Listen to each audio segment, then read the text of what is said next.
Olá a todos. É uma honra estar aqui hoje. Foi um privilégio receber o convite do grande deputado Jean WYLLYS. Acompanho a luta dele há muito tempo, desde a época do programa Big Brother. Risos. O que eu vou falar hoje é da luta dos povos indígenas, que também se compara muito à luta dos homossexuais. Foi assim que, em 2013, a indígena Izone Kalapalo se apresentou ao microfone, diante de parlamentares e do público que assistia ao 10º Seminário LGBT do Congresso Nacional, promovido pelo então deputado federal Jean WYLLYS, do PSOL. A saudação se seguiu uma fala contundente contra a homofobia e contra movimentos religiosos que, na avaliação de Izone, tentavam impor aos indígenas sua visão conservadora de mundo, questionando-lhes até mesmo o direito à alma. Naquele momento, é improvável que Izone, WYLLYS ou qualquer outro dos presentes pudesse imaginar que 6 anos mais tarde, em setembro de 2019, ela estivesse a bordo do avião presidencial como integrante da comitiva de Jair Bolsonaro, do PSL, para defender na Assembleia Geral da ONU a política ambiental e indígena do governo. Os argumentos de Izone vão ao encontro da mensagem que a gestão Bolsonaro tem tentado difundir, depois que uma série de queimadas na Amazônia e a reação do governo alarmaram a comunidade internacional e levaram a uma crise diplomática entre Brasil e França. O país passou a ser questionado sobre sua capacidade de preservar a floresta amazônica. Em resposta, a gestão Bolsonaro tem dito que há um ataque à soberania brasileira e que o Brasil é vítima de um alarmismo climático que visa enfraquecer a produção agropecuária nacional em disputas comerciais. Nesta terça-feira, 24/9, o presidente brasileiro subirá ao púlpito da Assembleia Geral da ONU para repetir que o Brasil tem protegido o meio ambiente e deve ser respeitado. O plano do governo é que Izone esteja na plateia, assistindo à fala do presidente. Sua presença será uma forma de endossar e chancelar esse discurso. Convencer a comunidade internacional tem se mostrado uma tarefa complexa. O discurso do Brasil na cúpula do clima, na ONU, foi cancelado, depois que os organizadores concluíram que o país não tinha o que dizer na reunião, ocorrida nesta segunda-feira. Seu canal tem 270 mil inscritos. Nos vídeos, ela fala sobre os mais variados temas com a câmera em posição de selfie. A popularidade pode tê-la convertido em digital influencer, mas sua posição como uma líder indígena no sentido tradicional da palavra é questionada.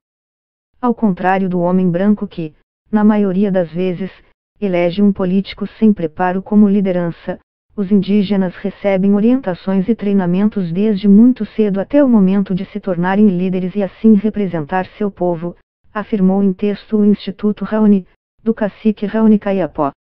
Em carta de repúdio à presença de Izone na comitiva presidencial, 16 líderes dos povos do Xingu, inclusive o cacique da etnia de Izone, os Kalapalo, divulgaram uma carta afirmando que o governo brasileiro, não se contentando com os ataques aos povos indígenas do Brasil, agora quer legitimar sua política anti-indígena usando uma figura indígena simpatizante de suas ideologias radicais com a intenção de convencer a comunidade internacional de sua política colonialista e etnocida. Para o antropólogo Estevão Fernandes, da Universidade Federal de Rondônia, para além das questões políticas, o conflito entre lideranças e Izone tem um aspecto de choque geracional. Por conta da ampliação do ensino nas aldeias e da incorporação cada vez maior de indígenas em escolas de ensino médio fora das aldeias e nas universidades, esses jovens indígenas vão se articulando. Eles funcionam como embaixadores de suas próprias culturas nos grandes centros e não querem apenas ser vistos como embaixadores, mas sim como líderes, pois entendem ter a articulação e o conhecimento necessários para buscarem, eles mesmos, os benefícios para suas comunidades. No entanto, a maneira pela qual eles agem não é a mesma a partir da qual opera a liderança no âmbito dos povos indígenas no país, diz Estevão. Desde a campanha eleitoral, Bolsonaro tem afirmado que não pretende demarcar nenhum centímetro a mais de terra indígena e, já no poder, tentou transferir os processos de demarcação para o Ministério da Agricultura, levantando temor entre líderes indígenas de que a questão seja submetida a interesses dos ruralistas. O presidente também tem sugerido que pretende flexibilizar as regras sobre o uso dessas áreas, que pertencem à União, para permitir a extração de minérios, a passagem de estradas e mesmo o arrendamento dessas extensões territoriais para fim agrícola. Muitas reservas têm aspecto estratégico. Alguém programou isso. O índio não faz lobby, não fala a nossa língua e consegue hoje em dia ter 14% do território nacional. Uma das intenções é nos inviabilizar, afirmou o presidente no final de agosto, em meio à tensão quanto às queimadas na floresta amazônica. A relação de grupos indígenas com os governos brasileiros é historicamente tensa.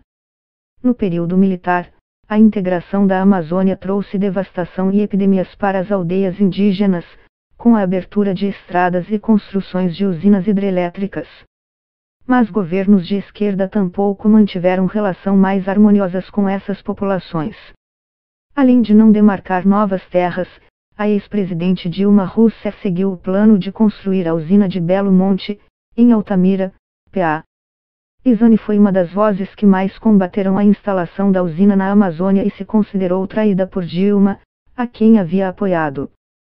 Até 2015, ela liderava um grupo conhecido como Movimento Indígenas em Ação. Sua militância tem pelo menos 11 anos, mas nos últimos 4 anos ela afirma ter percebido que parecia um papagaio, repetindo ideias em que não acreditava.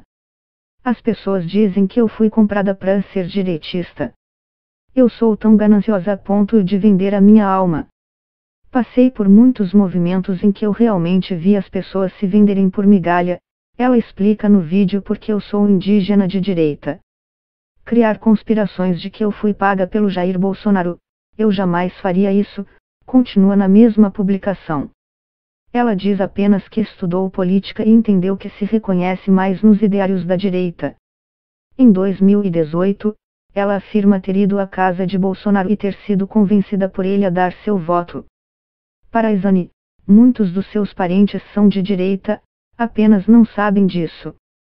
Única organização indígena a apoiar explicitamente a ida de Izani à ONU, o grupo de indígenas agricultores saudou, em carta, a iniciativa de Bolsonaro e afirmou em nota que o ambientalismo radical e o indigenismo ultrapassado e fora de sintonia com o que querem os povos indígenas representam o atraso, a marginalização e a completa ausência de cidadania. Um dos líderes desse movimento é Arnaldo Paresi, da etnia de mesmo nome. Em fevereiro desse ano, o ministro do Meio Ambiente, Ricardo Salles, visitou a tribo, uma das poucas que expressam interesse em mudanças na legislação para áreas indígenas. Para o antropólogo Fernandes, a questão crucial para os indígenas não é ser de esquerda ou de direita.